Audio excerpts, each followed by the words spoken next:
My luggage is lying here on the ground where I was nearly hit. James, what were you doing? That must have been a really fucking powerful hit. We can't stay near Silent Hill. We've got to get away, because if I don't, then something will make me stray. And I know that you won't understand, but you will someday. And even though, James Sunderland, we will have many, many days where we'll be together and in so much love, but you will not understand that if we don't get away from this place called Silent Hill, then we're gonna have to return to Silent Hill. We're gonna have to return to Silent Hill, because just like a goddamn medication that makes me ill, we gotta return to Silent fucking Hill. Return to Silent Hill is the third adaptation of the popular video game franchise. It has certainly had its core fan base, to the point that back in 2006, we had one with Radha Mitchell, Sean Bean, a very gorgeous cop, and a few other people, and actually had a cool Pyramid Head look and some neat splatter effects, and really wasn't necessarily a great movie, but at least captured the spirit of the first game. And then Silent Hill Revelation 3D existed, I'll say that much, but after that film basically had a slash budget compared to the $50 million for the 2006 version, everything was put on ice. But then they decided, you know what, Konami was like, hey, we liked seeing people just absolutely savage Silent Hill Revelation 3D, but some people like Silent Hill 2006, even some people that are actually allowed out of their house without adult supervision or without being attached to a goddamn leash. If you're into that sort of thing, what the hell's wrong with you? That being said, Return to Silent Hill, based on the Silent Hill 2 video game, where James Sunderland, here played by Jeremy Irvine, who was in Baghead. It was an indie horror movie, I'll say that much. We also have Hannah Emily Anderson, that's me, who plays Mary Crane, who is his wife or girlfriend, whatever. I mean, the way he treats her is almost like his goddamn wife. And when Return to Silent Hill, we see James going through a lot of shit, trying to find his girlfriend after he receives a letter from her that is a little bit strange, since he hasn't heard from her for a while on account of her, that much. If you know the game, you know. And unlike Silent Hill Revelation, they basically decided to go back to the well of Silent Hill 2006. In what way? They got the director of Silent Hill 2006 and also directed this, i.e. his only good movie, Christoph Gans. Gonzo. Brotherhood of the Wolf, by the way, is fucking tremendous. It is absolutely just dripping with atmosphere and tremendous camera work, and Monica Bellucci as a lady of the evening, a Wiccan dominatrix, shall we say. That didn't appeal to me. Shut up. We don't get any Wiccan dominatrixes here. We just get some stuff that I guess could qualify as fan service for those that like the Silent Hill 2 video game. But in all honesty, as somebody that has played the first two Silent Hill games, at least some of it, but seen playthroughs, I can tell you that if you're a fan of the game, if you were a fan of the 2006 movie, you might just want to stick with that. You might want to actually just go play Silent Hill 2 again, because you're going to get more enjoyment out of it than you're going to get out of this. I'm not mixing words. Return to Silent Hill is fucking terrible. It is an abomination. $23 million budget. And my God, I don't know where a lot of it went, but it certainly didn't go to the special effects, because barely any good body horror in this. The CGI wasn't even as good as what was in 2006, this 2006 version. Even Silent Hill Revelation 3D had special effects that were, yes, terrible, but you also could have expected that from what was clearly a rush production. Christoph Gans claims that he likes or even loves the video games, and that's great.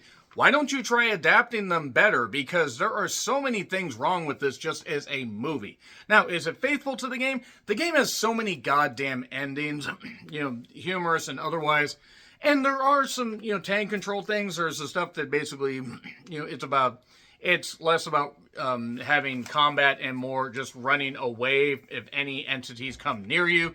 And I will say that they at least tried to do that. The thing with the pipe, the light on them, the flashlight, that kind of stuff.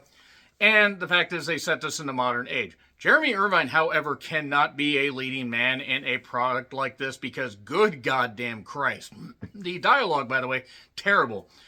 Yeah, Christophe Gans also helped write this, and he is French, and I'm sure does know that other languages exist, but I don't think any language that he decided to translate into this movie actually exists on this particular planet. There are a couple other people that wrote this, writing in quotations.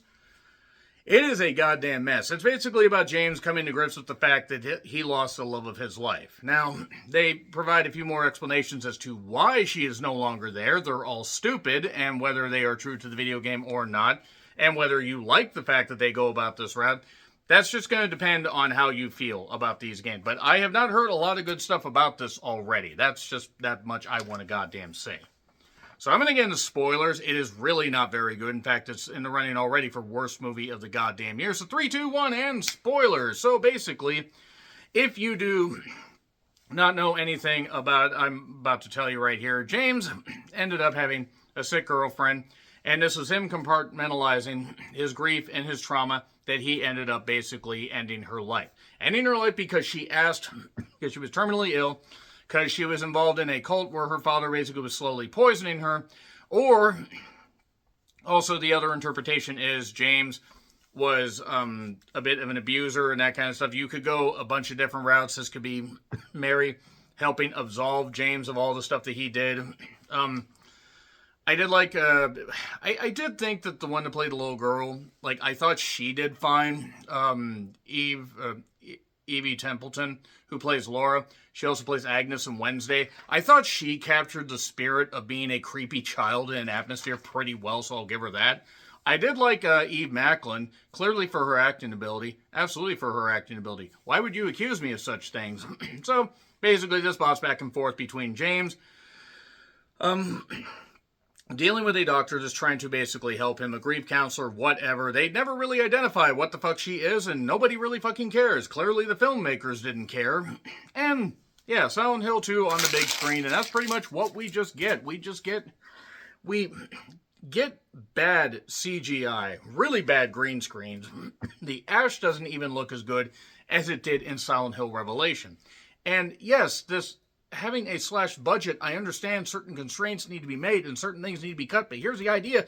Go for atmosphere. Don't go for having the bonkers special effects. Utilize them properly and everything. And again, Brotherhood of the Wolf, even the Beauty and the Beast one that Leah Sado was in and Vincent Cassel was in, that had atmosphere. Probably cost more than that movie, or in this movie, but still, Brotherhood of the Wolf is an example that Christophe actually knows what the fuck he's doing. But none of this really ends up working. It is an agonizing hour and 40 minutes where you're just like, good goddamn Christ. And the painful dialogue, the painful delivery, those were the best takes they could go with. And we do get Red Pyramid, by the way, that is later revealed to basically be, him under a guise. Because when he was drinking a whole bunch after he ended up leaving Mary, he painted like the pyramid, the red pyramid on this, on this painting of him. So it's like, oh, he's trapped in this, and it's his way of dealing with grief and stuff like that. There was a cool thing about the pipe and the big bugs and the twisty nurses. When you hit them, they would bash to pieces. There was also Hannah playing, was it Maria? I think it was Maria. She was in some kind of weird, blonde, bleach blonde wig. She looked good. That was a very nice red outfit. Red is definitely her color. But it's kind of like a way of like compartmentalizing the grief and stuff like that. And that's really what this movie is. It's James stricken with the fact that he could not save the woman that he loved. And okay, that's actually a pretty good hook for a goddamn movie. And was a great hook for the game, as I recall. But the thing is it doesn't translate from the game to the big screen, and that's unfortunate because this production was snakebit from the very beginning. Clearly, it had to be snakebit from the very beginning because I'm just watching so much of this. It starts with James driving a very nice Ford Mustang as opposed to a Dodge Mustang or a Suzuki Mustang. He's driving along some twisty roads, nearly gets in an accident with an 18-wheeler when he's pretty much just hallucinating shit. nearly runs into Mary. She has a broken latch on her goddamn suitcase, and she can't go on this bus to get away from Silent Hill, but then they're hanging out, and then basically we get the whirlwind romance thing. He ends up moving with her to Silent Hill, and then she basically is caught in this freaking, Mobius strip where she essentially is being poisoned by her cult-like dad and is being used as a vessel for whatever. Because let's just do this shit in Silent Hill. That's the thing. Not a lot was really explained in this. And anything that was, you stopped giving a shit pretty quickly because none of the characters are any good. But yes, you have James arriving at Silent Hill.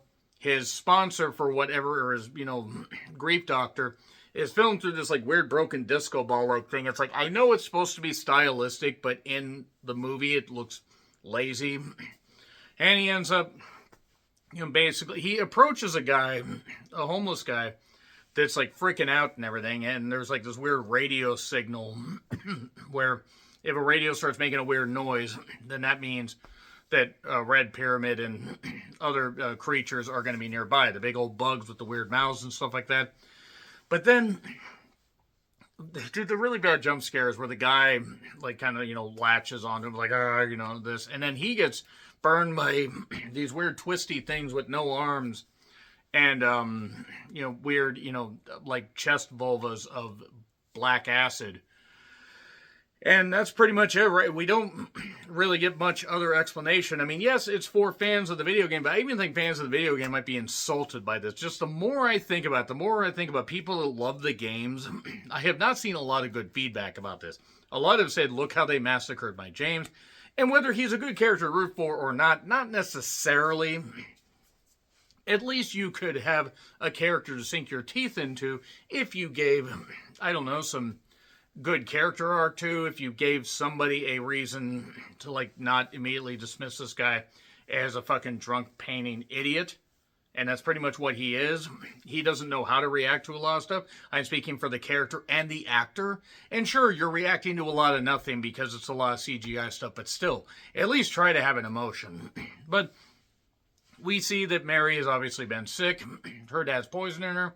And this is basically what it comes down to. He sees Laura. It turns out that's her full name. It's Mary Angela Laura Crane. And there was a woman named Angela that was referenced earlier that was trying to stop a flood into this graveyard because, trying to save the people or keep them at peace. But again, the CGI and the special effects, in general, the sets, it doesn't feel as bad as Jeepers Creepers Reborn, but it feels lazier than Silent Hill Revelation 3D, which is saying something. And really what it just comes down to is him having to finally admit what he did and come to grips with the fact that she asked him to do it, and you made me do this, you did this to me, you bastard, and that's pretty much it. He ended up basically easing her pain, Kevorkian her, as it were. And then because he had left her when he had finally had enough of all this stuff, all this weird cult-like stuff, the fact that he was having weird, memory issues, headaches, this kind of stuff. None of it was really nearly as interesting as I'm describing it, and I'm not describing it interesting at all.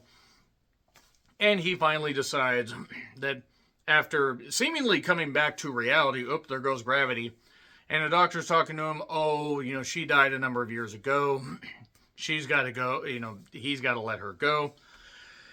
He decides basically the best way is to retreat into his memories, I guess, essentially, or stay in Silent Hill, where he